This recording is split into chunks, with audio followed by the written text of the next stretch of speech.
Hello everyone, this is Will Taylor with the Reserve Team of the Homes Finder Realty Group, and today we are going to be taking a look at the May 2023 market report.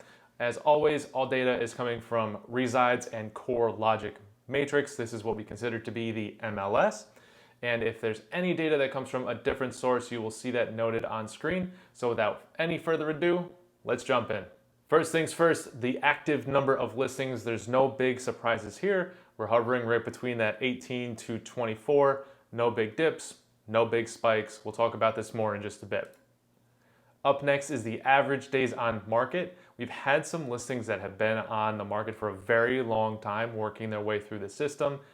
In addition to that, the winter was a little slower, and we're starting to see now we have a huge dip down to 20 days from 53. And you can see this is more in line with what we were seeing up until the end of last year.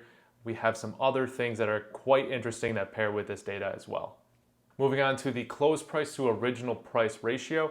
This is the price that the seller accepts relative to what the seller wants to originally list the house for. And you can see we are back up to 100%. We haven't seen this since November of last year. Like I just said, we took a little bit of a dip during the winter, and now this is going right back up. All signs are showing that the market is starting to heat up a bit.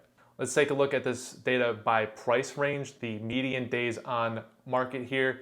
We have this one big spike, it looks like at 115 for $400,000 to $450,000. There were actually two properties that were on the market for a very, very long time. They were taken off the market, put back on. The MLS counted all of that time. So if you adjust for just those second listings of those homes, it's only 23 days, which is well in line with everything else. And you can see that that $350,000 to $400,000 range is moving a lot quicker than the rest of the prices in the neighborhood. Looking at the close price to original price ratio broken out by price, the big news here is pretty much everything is above 95%, and this is for the last 3 months. And you'll see actually as we go up in price that you're seeing closer to 100%. So those homes have been priced pretty well to what a buyer expects to pay. For a reference point, if you have a $400,000 home and you accept a contract at $385,000, you are still above 95% of the list price. So buyers, you do have a little bit of room there. Let's take a look at what's sold in May. Out of 7 homes, 5 of them sold in 4 days or less. And if we look at the average sale price to list price, we are at 99 and 100%. So only 2 homes took more than 4 days to sell out of the 7 that sold in May. Let's give another example of how the market is starting to heat up. I had a listing at 2140 Blakers Boulevard. This is now under contract, and it only took 4 days. We went live on a Saturday evening and we had a contract by Tuesday. We did a video tour, social media, and the house wasn't even on the market long enough to make it to the next weekend to do an open house. The number one thing that will sell your house is the price, and you just need to take a look at, do you have a house that needs work, or do you have a turnkey house for a buyer?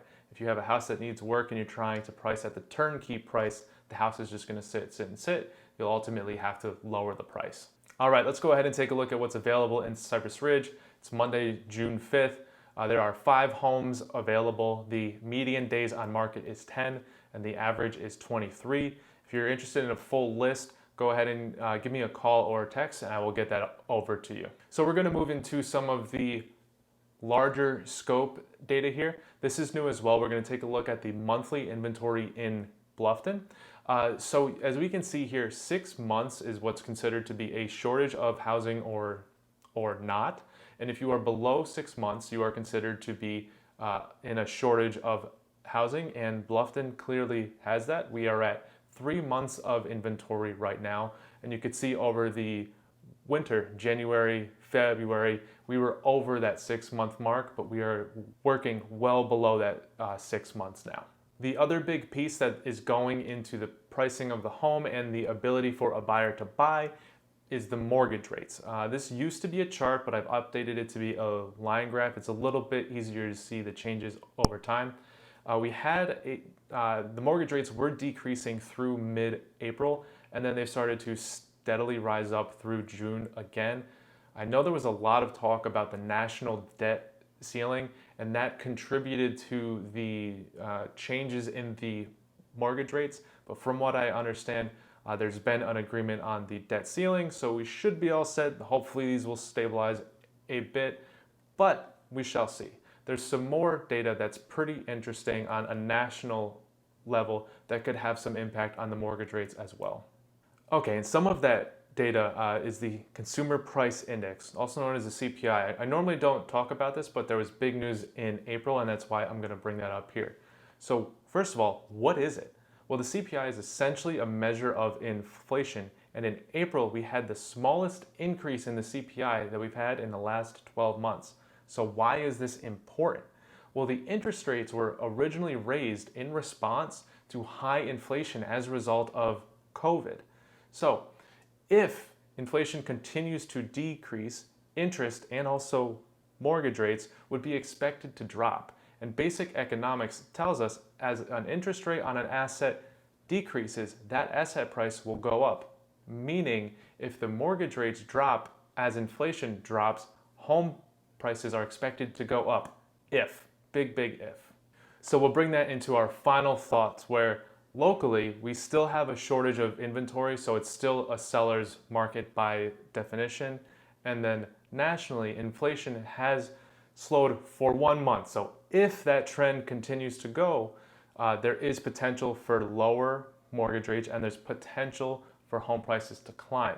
So if you're looking to buy a home, what you should be looking for, especially here in Cypress Ridge, we have the days on market that is taking a downturn. We have active listings which are not spiking up, and our price ratios are also up as well. So you have a competitive market. So what you should be looking for are those homes that have been on the market for 30 days or more. You can get that list from me. My contact information is on the next slide.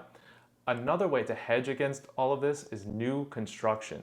There's a lot of builders that are offering closing cost incentives to lower your cash to close, and they will also have a fixed interest rate that's below the market rate for a year or two, which is great to hedge against. If the rates continue to go up, you can lock that in. Now, if you're looking to sell your home, the biggest thing you need to look at is your home a move-in ready home, or does it need work and the price needs to reflect that? There will be big differences in the prices for your turnkey to your needs work homes. Another note just for sellers, it's been about 2 years since the prices began to rapidly rise here in Cypress Ridge. So if you've been considering selling, well, the way that capital gains works is if you have lived in your house for 2 out of the last 5 years or 2 of 2 and you sell your house, you don't need to pay capital gains on the sale of your house. So just a friendly reminder, if you do plan to move, you might be able to move and not have to pay any taxes on all that equity that you gained in the last 2 years.